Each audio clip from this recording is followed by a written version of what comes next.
forces armées de la République démocratique du Congo ce 26 janvier 2022 sur les collines de Niesisi et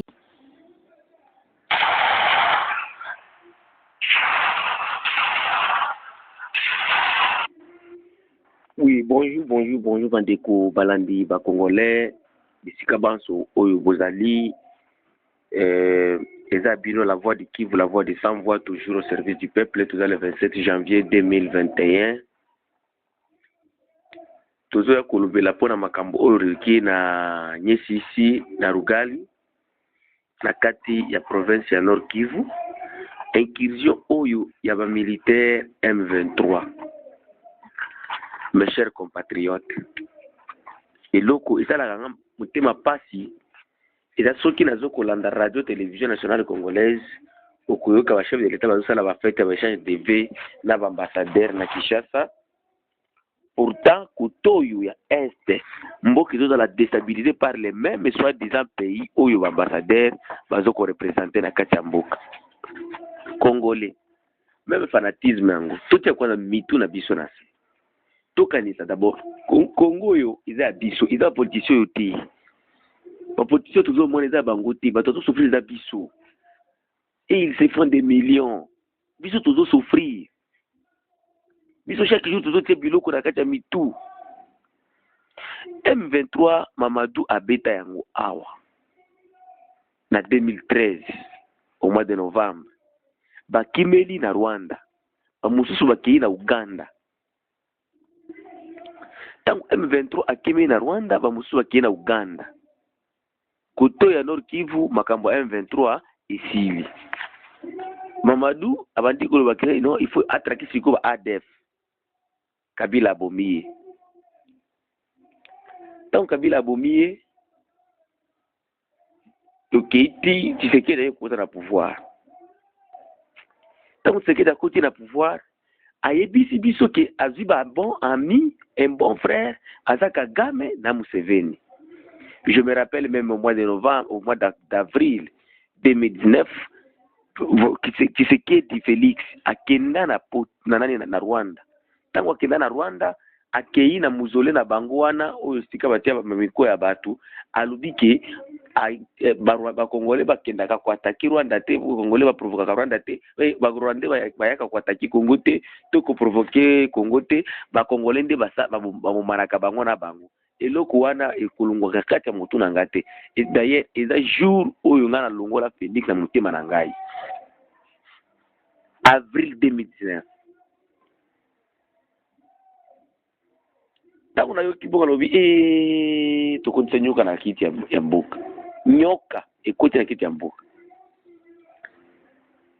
Ya na mi amwa ndeko no on est dans diplomatie super papa. Diplomatie boiza la kate. Soki diplomatie boiza la kambeli ba Poutine basala ka yango pour ba distraire les États-Unis. Mais les États-Unis sala ka yango pour distraire Poutine na Congo na Corée du Nord. Mais diplomatie boiza la kate. Aye biso ki non, les bons amis naye eza Museveni na Kagame. Batu oyo ba bombi M23. Mais une chose très étonnante, mes chers compatriotes, Congolais tiena no mutu okanisa ngo pe. Peut-être ngande na muzu okanisa bien te.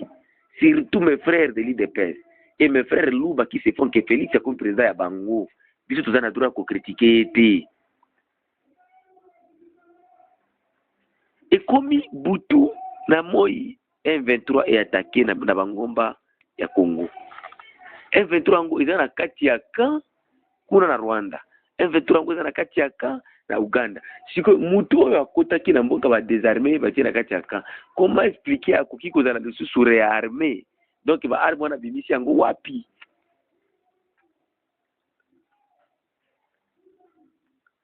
Tangu batu bakima awa bakenda na kati ya baka ya ba Tanzanie. Baka de réfugiés, ba Congolais. Quand des réfugiés batia kango pembeni ya mboka na bino te. Bakenda kotia musika et je préfère que bakawana eza na frontière te. Alors, mais okoyoka mitu ya bato ezo sala bien te. O aza fort na diplomatie. peut-être mitu na bino ça la bien te c'est que nazo finga bande peut-être mitu na bino ça la bien te asa pour la diplomatie siko neti na landira RTNC lelo bazo sala ba fête ba change de vie na ba ambassadeur na palais de la nation interpeller pe ambassadeur ya Rwanda na Uganda bande batu oyo bazo kuta wapi bino nde bombi bango. Donc mitu biso congolais vraiment na yebité okokana soki olandira radio télévision nationale congolaise izolo baka makambo ya Kabundi izolo baka makambo nani ya fête ya président de la République izolo na même la élection ngo bozolo. Donc cette population hein ils ont droit de voter te beaucoup ça la bango neti ndenge bosala ba élection 2019 au moins que za politiciens za na mitu ya bien te na tuni au moins Israël a se libéré na ndenge ni système a liboso ezalaki soki obomi moko na bango bayo koboma 50 ya yo mais biso bazoya kuatake biso Congo nde ezaka fika sa paye ba pasteur yango to mona ngo kutu meme na gestion ya mbongo ezateza miyibi. Donc basala Congo ekomi bilanga na bango ya copier ba politique congolais mindele te ba politique congolais basala Congo mboka mwe ba protéger yango bango zo kanisa ko protéger yango te bazo kanisa kaka ke bayiba mboka batika ngo polele miku etika la polele okoyoka oyo asali incursion likambo te Patrick Muyaya na Kinshasa azola na ye. Donc ministre de la défense kutu même ko interpeller na parlement kuna nde kulubate. Le parlement le plus faible à Congo est le parlement dirigé par Mboso Kodja Kwanga Soki Kwanga. Est-ce que venga moto Kwanga? Donc un président du parlement où il y a plus fan. Même je sais que le président va parlement en beaucoup de choses va parti, membre va parti, mais la kisaka quand même que non, ils sont au milieu du village. Et comme il y a des députés, il y a 500 députés idiots, à part Claude Missard, à part un élu seulement, Claude Missard, l'élu d'Ovira, qui dénonce chaque jour, qui dit la vérité chaque jour. Et écoute, on a 499 députés idiots, donc Makabouana de Bisabangote, Kash Nani. Union sacrée. Tomata, union sacrée. Tokoulia, union sacrée. Tokola, union sacrée. Tout à fait, tout là, bien. Tout bien. Ce qui beaucoup de la comme union sacrée, c'est ce qui est kimia. Et ça, c'est que non, lelo, à Lugari, lelo, Tchanzu, lelo, chaque jour, inclusion M23. M23, nani a bombier, a ozo utawapi. Vous êtes des bêtes, vous, nos politiciens, vraiment. Bah, diplôme na bino nyoso wana ya bali. Oh, moi, wa français na bino lukuta. Ils ont l'importance na mboka te. Et puis congolais atpatia Congo na mutu kino français de mayele. Français za mayele te. Français za munoko neti lingala neti Congo neti kiluba neti kibembe kifuliru kinyindu kishi. Eza munoko neti lumoko mususu. Tala siko eloko zoka musangai. Biso armée na biso batali kaka bazo tala ba politicien boye. Kende na Mali au moins na ba politicien. Kende na Mali au moins na ba politicien ba soda, ba colonel. Kende na Guinée, kende na nani na Burkina Faso. Bon mon colonel ndenga zo changer masolo ya mboka. Ce qui mboka yana biso lelo zo ko biba boye. Eza pour ba institution eza bien té. Pourquoi vous ne pouvez pas changer les institutions pour nos militaires? Ba militaire kutu teni bazana ngote. Nazo kende ko balancer bino ba des images oyo bokomona. Image ya liboso eza image ya colonel oyo brave colonel ya Burkina Faso nenga beti coup d'état. deuxième image azokende kotiela bino eza image oyo moto na biso ya Lubumbashi atindeli biso. Batindeli biso image euti la Lubumbashi soda ya Congo alati teni eza kutu teni ya RDCT. Pona nini eza teni aza na biloko ya teni depuis 2000 soki 2018 azona no teni te, donc aza komi na teni te akei kosomba teni soki ya mboka nini na wenze ati même ba pete ya ba lieutenant. Tola ndana ba image yango.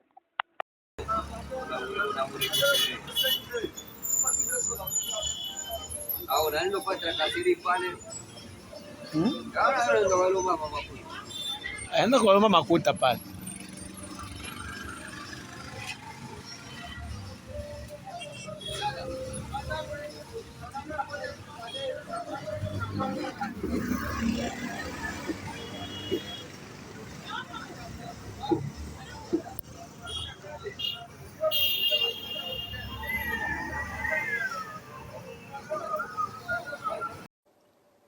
Pour éviter que s'installe l'anarchie, préjudiciable à l'objectif de changement démocratique puissamment exprimé par notre peuple, l'armée nationale, à la demande pressante des forces vives de la nation, a pris ses responsabilités et décidé d'amorcer un processus de transition démocratique. Cette transition que notre peuple et ses amis souhaitent la plus courte possible sera encadrée par un organe de transition reflétant les diverses sensibilités socio-politiques de notre nation. En attendant de définir de manière consensuelle avec l'ensemble des partis politiques et des organisations de la société civile les contours et le contenu de cette transition démocratique apaisée, j'assume désormais, à partir d'aujourd'hui, les responsabilités de chef de cette transition et de chef de l'État pour assurer la continuité de l'État. J'appelle la communauté internationale, en particulier les pays frères et amis du Burkina Faso, notamment ceux de l'Union africaine et de la CEDEAO, à faire preuve de compréhension et à soutenir notre peuple dans ses dures épreuves. Les engagements internationaux du Burkina Faso seront tenus. À la jeunesse du Burkina Faso, qui a payé un lourd tribut pour le changement, je veux la rassurer que ses aspirations au changement démocratique ne seront ni trahies ni déçues. Bauti ko na image wana. Wamani de colonel abeti coup d'état. Al changer ba donner pour amoni mboka na hizo nyata zo tambola bien te. Mboka na hizo tambola bien te nde a changer ba donner. Bolandi deuxième image ya soda oyo alati teni oyo donc eza mboka ya Congo te. Et puis azoki de tina place oyo bato ya Kamar bazali. Ayoki ndo kusenga mbongo. Donc mboka ebebi ba militaire bana mboka na biso tozo finga bino te tolingi bino makasi. Bo changer masolo. Mboka ezoko beba ba politiciens bazoko mona wana ba aventurier. Chef d'état-major Mbala Musense. Général Chiwewe, soki Chiwewe. Les généraux qui se trouvent à Kinshasa. Vous avez un souci à Mboka na binoté. Vous les colonels, vous avez un makulungulu awa, tozo komona bino, vous avez mitukate. D'ailleurs awa, vous avez un colonel moko utaka kote ya Kavimvira. Akendaka chaque jour na nani na parade kuna na état-major na commune kuna na makulu colonel full. Motote, vélote. Chaque jour. Et ce qui a coûté na yo avisi ok, apiti na tia na moi 1000 francs faut même moto na zana ja retard na parade. Moto tu ya Uvira oya atika kana balabala ayebi déjà. Mais pourquoi beaucoup dit que changer ma solo te mboka na biso mboka na besoin ya bino ba militaire pour changer ma solo. Bozo zo elo côté ratio bozana ngote ba ka bozana ngote bozo ko nani 165 000 donc ils a même écoqué même $100 été $100 à présent ba cambiste et ceux qui au Kenya de résoudre comme ba franc ils a 200,000 ceux qui au Kenya franc résoudre nani ils a bah changer la 230,000 mais 230,000 203,000 donc ba militaire na biso bozulinga kufungula miso te kufungula miso bato afungula miso botali bino moko keno mboka vraiment za besoin ya biso et puis makambo oyo ebanda na 2017 na 2015 ndeli ko suka na bando mona militaire biso boza na mitu ya bien te vraiment yaya 2015 Kabila memi bino boboma changer maxolo bozo changer te nalanda ki force nalanda ki ba vidéo oyo euti na nani na ba manifestation ba utaki ko réprimer à Lubumbashi oyo sali ke maire de la ville à Lubumbashi ba bengisa na Kinshasa nataki ko landa ngo tana nde police utiliser force wana ko sauver mboka mutu na yoza bien te tala siko wendenga lati bozo kusomba wateni bozo kaliso wateni te sardine est-ce que vous avez sardine zakana munoko ke o ba pesi sardine ya pamba kaka oyo ya 2000 kebolia est-ce que vous avez bakango même ndakala alita boye bakango basagari boni buzanango to bisabino tekino osali blasphème tozo ko blasphème te tozo ko lobela makambo oyo masamsolo zo tambola bien na mboka ezo tambola bien te il faut changer makanisi ce qui coup d'état besoin paysan na mboka na besoin ya eloko wana soda azalaka apolitique mais ba soda na biso na position zo akoma politique soda comme la partie politique okubeta coup d'état ndeni okuchanger masolo ya mboka ndeni le général Al-Sisi oyo ta général aza président Egypte nani mikolo akoma ka place wana ndenge nini tango babimisi nani ba manifestation ko bimisa Mohamed Morsi et bandi après départ ya Hosni Mubarak tango manifestation bandi ya kolongola Morsi abimi Morsi bi apesi bango ordre beta manifestation c'est bon mon président qui beta manifestation biso za armée gouvernementale tout ça armée za apolitique population ça sur besoin na yote longwa mais ya biso soda zo komisa Thompson na télévision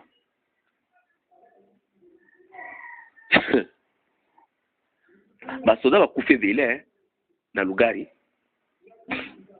attaque incursion oyo islami ya Nord Kivu basoda bakufe bele plus de 25 militaires même gouverneur militaire à Nord Kivu oyo nani donc abiki par chance to bana Swahili aliponea chupuchupu kwa batina sibu basoda bakufe bele bana mboka bakufe ba innocent bakufi.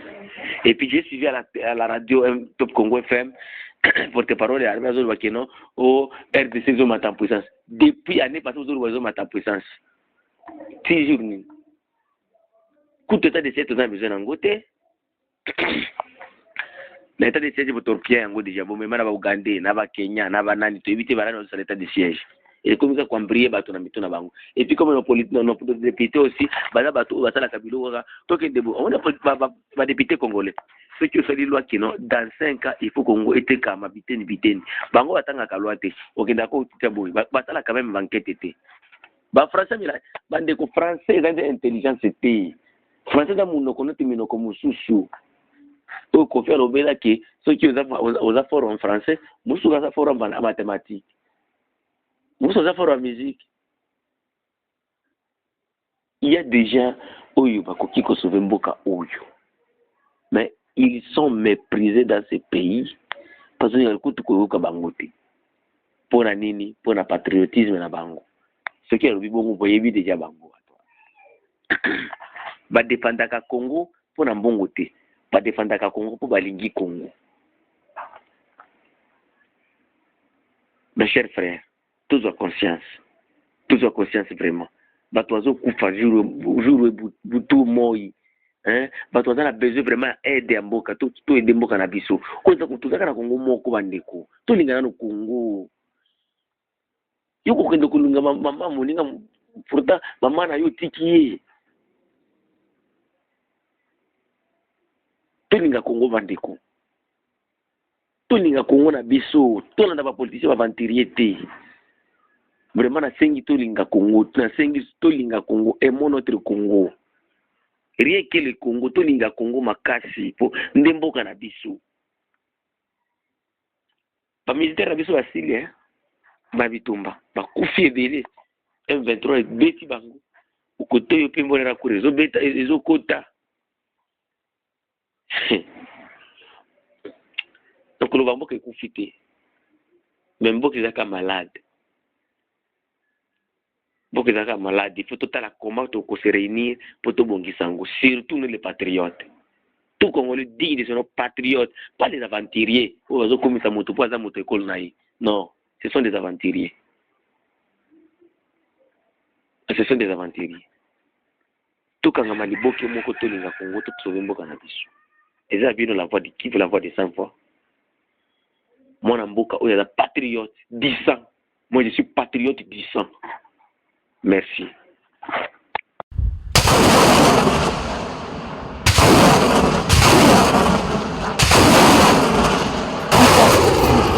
Des forces armées de la République démocratique du Congo ce 26 janvier 2022 sur les collines des Nyesisi et Ngougo après une attaque de type M23 avec leurs alliés du Rwanda qui ont tenté l'aventure depuis le 24 janvier 2022 à 23h.